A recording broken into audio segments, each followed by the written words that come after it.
Good morning, Philippines.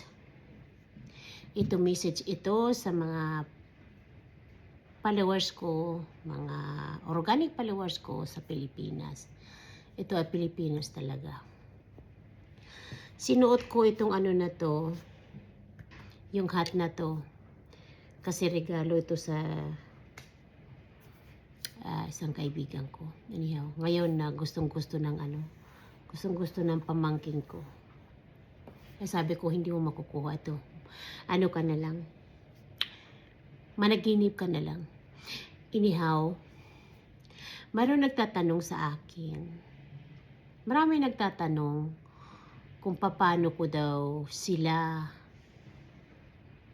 matulungan, paano ko daw sila mapansin na humingi sila ng tulong, paano ko daw sila mapansin sa comment section. Yes, napapansin kita, nanonood kayo. Ito ay hindi sa lahat ha, hindi ito nasa lahat. So nanonood kayo. Number 1, gumawa kayo ng profile ninyo na may mukha kayo katulad nito kasi pangit nito. Huwag niyo itong gayahin na profile na to kasi pangit ito. Yung sa inyong mukha kasi magaganda kayo. Ako lang ang pangit, kayo maganda. Kasi kapag wala kang profile, hindi ka talaga mapapansin sa YouTube channel. Kailangan ka maglagay ng pictures mo at kailangan ka manood ng mga videos ko sa YouTube channel ko at damihan mo. Kasi kapag isa lang ang panoorin mo sa isang araw o kaya isang linggo sa isang araw, hindi ka talaga mapapansin yan. Kasi sa dami ng magaganda nga nagpapalo sa akin, mga pogi, magaganda, pag wala kang mukha at paminsan-minsan ka lang manood ng mga videos ko at hindi mo pa pinatapos, hindi ka talaga mapapansin para magkaroon ka ng pampabubong ng bahay mo, ng yero kahit isa lang. Biruon mo yan, kapag buwan-buwan namimigay ako, pag makaipon ka ng yero niyan, mga 4, 6, diba? Ano na yan? Pwede na yan pampabubong ng bahay mo o kaya plywood, diba? So, ang gagawin lang ninyo, bukas ang messenger ko. Mag-message kayo sa akin ng voice message yung nagsasalita para marinig ko kayo kasi alam ninyo, ito si pangit. Dito lang ako nakikinig. Dito ko lang kayo maintindihan sa tsaka sa boses. Pag sulat, inaamin ko sa inyo, alam naman ninyo yan na medyo hirap ako sa pagbabasa. Kaya ako ay boses lang talaga ang labanan. I-screenshot lang ninyo yung anong videos ang pinanood nyo at saka yung comment nyo. Patunayan mo kung natapos mo. Patunayan mo sa akin kung tinapos mo yung videos. Tapos ipasa mo sa akin sa messenger ko at ako ang maghuhusga kung tamang panonood mo o hindi. At dyan ka mapapansin. Pag pinansin mo rin ako sa messenger ko. Kasi sa dami ng mga tao nga doon sa comment section, talagang hindi kita mapapansin. Kaya pansinin mo ako sa messenger ko, baka sakali.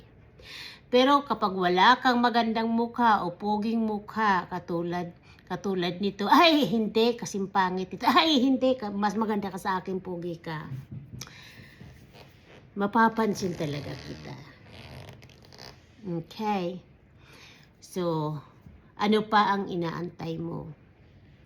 At doon naman sa mga tinuturuan ko, na paulit-ulit na sinasabi ko, ipasa mo sa akin para maturuan kita.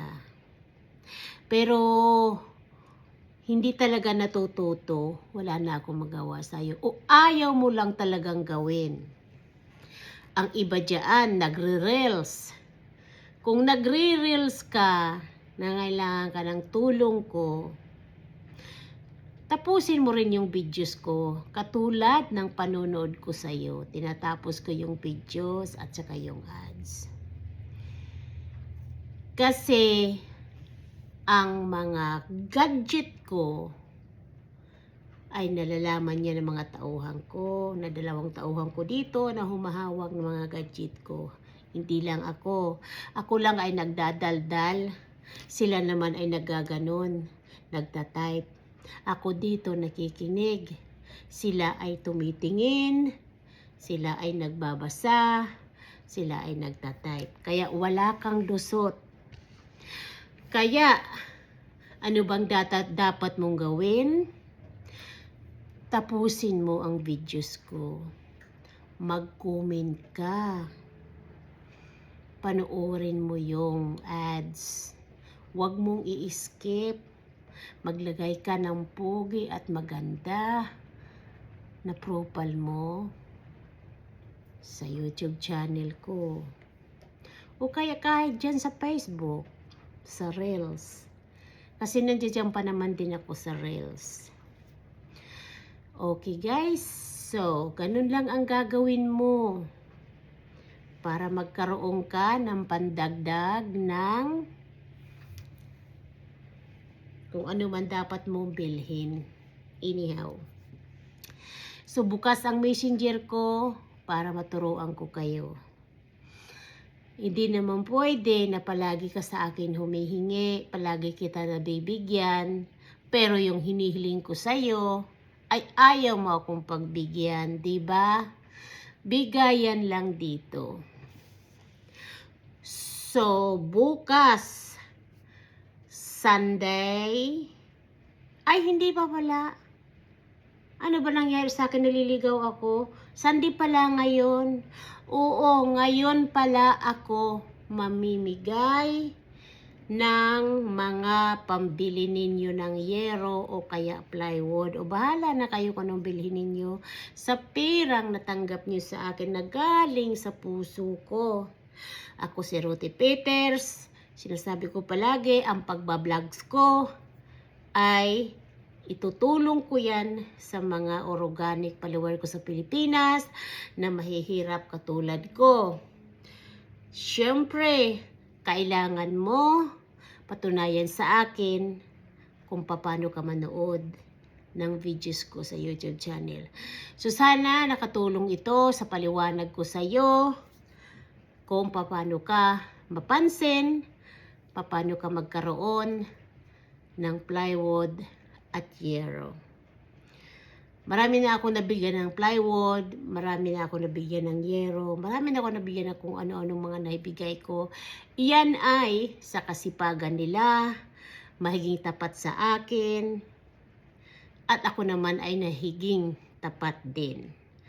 Pasensya na kayo, medyo mahaba ang videos ko kasi kailangan ko talaga ipaliwanag sa inyo.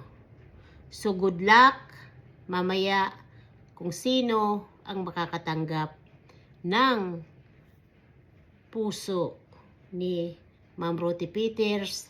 Ano pang inaantay ninyo? Sipagan lang ninyo. Patunayan lang nyo sa akin lahat ng mga hiningi ko. At baka ikaw na ang sa susunod na mapagbigyan ng pambili ng yero at plywood at ano-ano pa ang maibigay sa iyo. Saludo ako sa inyo mga followers ko, mga organic followers ko. Maraming salamat at hindi ko ito magagawa kung hindi dahil sa inyo at ginagawa ko ito para sa inyo din. So the bottom of my heart, balik na mamunti ka ng mabulol na naman, Rote. Thank you so much and I love you all. Good luck kung sino mabibigyan.